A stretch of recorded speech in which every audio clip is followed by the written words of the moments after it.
जय हिंद दोस्तों, मैं हूं एकत्व और आप देख रहे हो नो चिल पॉलिटिक्स।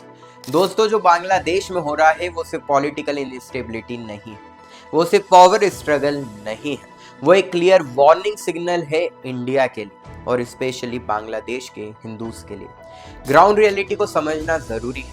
बांग्लादेश में एक्सट्रीमिस्ट ग्रुप सिर्फ स्टेटमेंट्स तक लिमिटेड नहीं रहे, अब उनके एक्शन ओपनली दिख रहे हैं। पिछले कुछ दिनों में जो वीडियोस आए हैं, टेम्पल्स के बाहर अटैक्स, हिंदू लोकेलिटीज में intimidation, targeted threats, forced silence, और सबसे डेंजरस बात क्या है, ये सब आइसोलेटेड इंसिडेंट्स नहीं लग रहे, ये एक पैटर्न लग रहा है। जब भी बांग्लादेश में इंस्टेबिलिटी आती है, सबसे पहले निशाना कौन बनता है? हिंदूज। हिस्ट्री विटनेस है, 1971 के बाद, 1992 के बाद, 2001 के इलेक्शंस के बाद और अब फिर से एक्सट्रीमिस्ट ग्रुप्स को पता होता है कि हिंदू माइनॉरिटी पॉलिटिकली वीक होती है, उनका कोई आर्म प्रोटेक्शन नहीं होता और उनको टारगेट करना इजी होता है। इस बार वही हो रहा है। रेडिकल वॉइसेस ओपनली बोल रही है इंडिया के खिलाफ, हिंदूज के खिलाफ, इंडियन इन्फ्लुएंस के खिलाफ। और सबसे अलार्मिंग बात, इंटरिम सेटअप या एडमिनिस्ट्रेशन का रिस्पॉन्स वीक है। कहीं साइलेंस है, कहीं डिले है और कहीं डिनायल है। इस साइलेंस का मतलब होता है एनकरेजमेंट। और दोस्तों, ये सिर्फ बांग्लादेश का इंटरनल मैटर नहीं है। जब हिंदूज टारगेट होते हैं तो इम्पैक्ट इंडिया तक आता है। Refugee pressure, border tension, communal spill over, regional instability. India इसको इग्नोर नहीं कर सकता। लेकिन अब सवाल ये है, इंडिया रिस्पॉन्ड कैसे करे?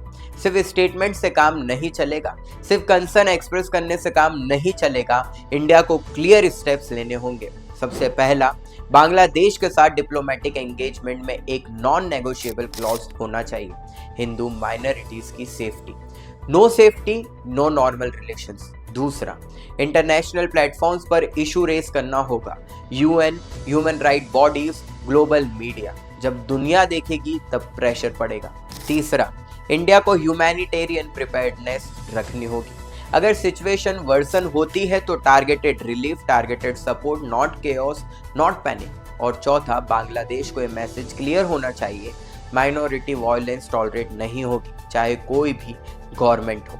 इंडिया इमोशनल नहीं है, इंडिया स्ट्रेटेजिक है, लेकिन इंडिया वीक भी नहीं है। जो लोग समझ रहे हैं कि हिंदू सॉफ्ट टारगेट हैं, वो गलत कैलकुलेशन कर रहे हैं। बांग्लादेश के लिए भी ये समझना जरूरी है, एक्सट्रीमिस्ट को स्पेस देना आखिर में कंट्री को भी बंद करना है। और दोस्तों, एक बात याद रखिए, ये इशू अब रुकने वाला नहीं लग रहा। ये एस्केलेट करेगा या फिर कंट्रोल होगा। डिसीजन अब बांग्लादेश के हाथ में है और रिस्पॉन्स इंडिया के हाथ में। आपका क्या मानना है? इंडिया को और स्ट्रॉन्ग स्टैंड लेना चाहिए या नहीं? कमेंट सेक्शन में जरूर बताएं।